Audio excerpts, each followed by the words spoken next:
कि हमारे विधानसभा डूंगरपुर यहाँ पर जो निवास करने वाले लोग हैं वो चाहे सतीश कुमार दास जी हो, चाहे भेड़ेश्वर मावजी महाराज हो, चाहे गुरु गोविंद जी हो, ऐसे भक्तों की धरती। और यहाँ पर दारू की बात करना, हम हमेशा कम से कम 40 साल 50 साल से हमारे पिताजी भी भगत थे, हम भी भगत हैं। दारू के लिए हम लड़ाई लड़ते हैं कि दारू नहीं पिए, नशा नहीं करें, सभी सुखी रहें, ये हमारी योजना थी। और इसी के तहत मैं स्कूल में पढ़ता था और 1972 में कांग्रेस का झंडा थामा। उस वक्त मेरी उम्र नहीं थी, 10वीं की परीक्षा दी थी। मोहनलाल जी सुखाड़िया मुख्यमंत्री थे। उसके बाद में जैसे ही मेरे वोटर में नाम आया 1977 में, तो पहला वोट हमारा खराब हुआ, क्योंकि उस वक्त जनता दल बन गई थी, तो उस वक्त हार का मुंह देखना पड़ा। पर हमने उसके बाद में क्रमशः प्रचार किया और लोगों में भक्ति भाव फैलाया, लोगों को सुरक्षित रहने का कहा। और आज मैं 15 साल सरपंच रहा, 10 साल प्रधान रहा, एमएलए रहा, लेकिन कभी यह मौका नहीं आया कि आदिवासी, कलाल, ओबीसी, राजपूत ऐसी नौबत कभी नहीं आई। और आज ये नौबत क्यों आती है?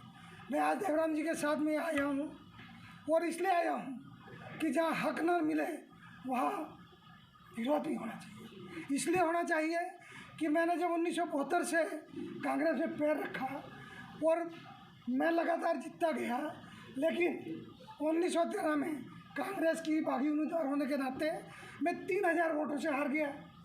तो मेरे साथ कांग्रेस ने अनजस्टिस की। जब 50,000 वोटों से जो लोग हारे, इनको टिकट दी गई और मैं 3000 वोटों से हारा, मेरी टिकट काटी गई। फिर भी कांग्रेस का जब मेरे पे दबाव आया, आपको प्रचार करना है, गणेश गोगरा को साथ में लेके चलो और गांवों का विकास करो। गणेश गोगरा का आज मैं आपको खुला चैलेंज करता हूँ कि 5 साल में गणेश गोगरा का एक दिन मेरे मोबाइल पर कॉल आया हो तो उसको दिखवा के देखो, फिर आप महसूस करो कि एमएलए कैसा है। जब मेरे को एमएलए बात नहीं करता, प्रधानों को नहीं करता, सरपंचों को नहीं करता, आम जनता को नहीं करता, और मेरे को कहता है कि मेरा पीए बेटा आप जाके बात करो। अरे मैं एमएलए रहा हुआ आदमी, इसके पीए से क्या बात करूँगा? और कांग्रेस पार्टी को मैं कहना चाहता हूँ कि उन्होंने अनदेखी की है, ये तो निश्चित है। यदि लाल शंकर घाटिया 68 साल का हो गया, कोई दुविधा हो सकती है, तो देवराम प्रधान था। देवराम योग्य नहीं है तो लक्ष्मण कोटेड़ प्रधान है, और लक्ष्मण कोटेड़ भी अयोग्य है तो महिला राधा देवी घाटिया भी प्रधान है। और मान लो इसमें भी एक योग्यता नहीं है तो लाल शंकर पंडवाड़ा है।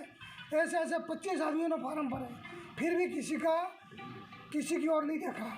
और एक ही बात कही कि सर्वे में जो नाम आए, सर्वे में जो नाम आए।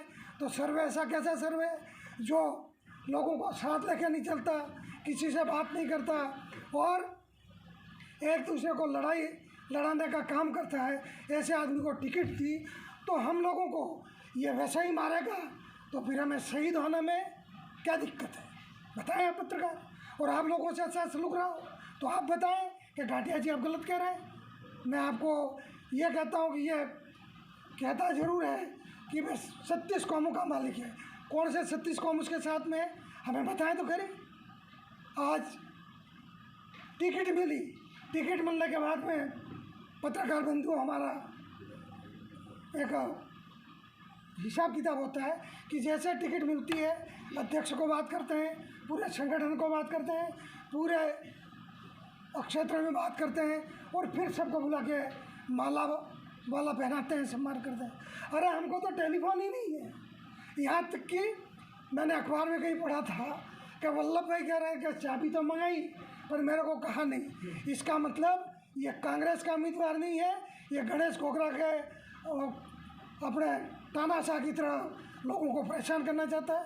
इसलिए आया हूँ कि अभी भी प्रदेश कांग्रेस कमेटी निर्णय करे, ये टिकट बदला जाए, चाहे मेरे को दे, चाहे देवराम को दे, चाहे लक्ष्मण को दे, चाहे किसी को दे, टिकट बदली जाए।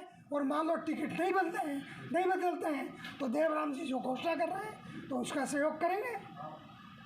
मरने से तो अच्छा है शहीद होना क्या करता है। इसलिए हम यदि टिकट नहीं बदली तो निश्चित दिल खोल के देवराम के साथ हैं, लड़ेंगे। हार जीत होती रहती है। जिस आदमी को हमने जिताया वो आज हमको नहीं काटता है। तो मैं आपको बताऊं कि गणेश घोगरा कुछ भी नहीं था, एक मामूली छड़क छाप आदमी था। मैंने 12 हेडपम्प दिए और उसको सतीराम टुकड़ा सरपंच बनाया और इसी प्रकार मैं खर्चे करता रहा, यूथ कांग्रेस का अध्यक्ष बनाया। और आज हमको ही ये कहता है कि कौन है कांग्रेस, कहाँ है कांग्रेस, और हमको कभी कभी ये कहता है कि मैं नहीं होता तो कांग्रेस नहीं होती। तो इसका जन्म हुआ है वो आपको मालूम है, मैं नहीं जाना चाहता। लेकिन जब हम कांग्रेस में आए तब गणेश घोगरा का जन्म नहीं हुआ था, ये हम दावे से कह सकते हैं। और जिन आदमियों को कांग्रेस संभाली है उसको वो कांग्रेस से बाहर का रास्ता दिखा है। इससे बढ़िया है कि हम भी इसको बाहर का रास्ता दिखाएं, यही मैं कहना चाहता हूँ।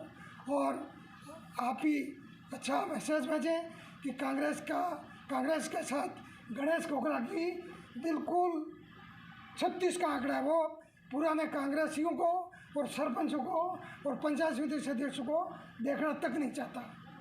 हमारे लक्ष्मण जी आपसे बात करेंगे।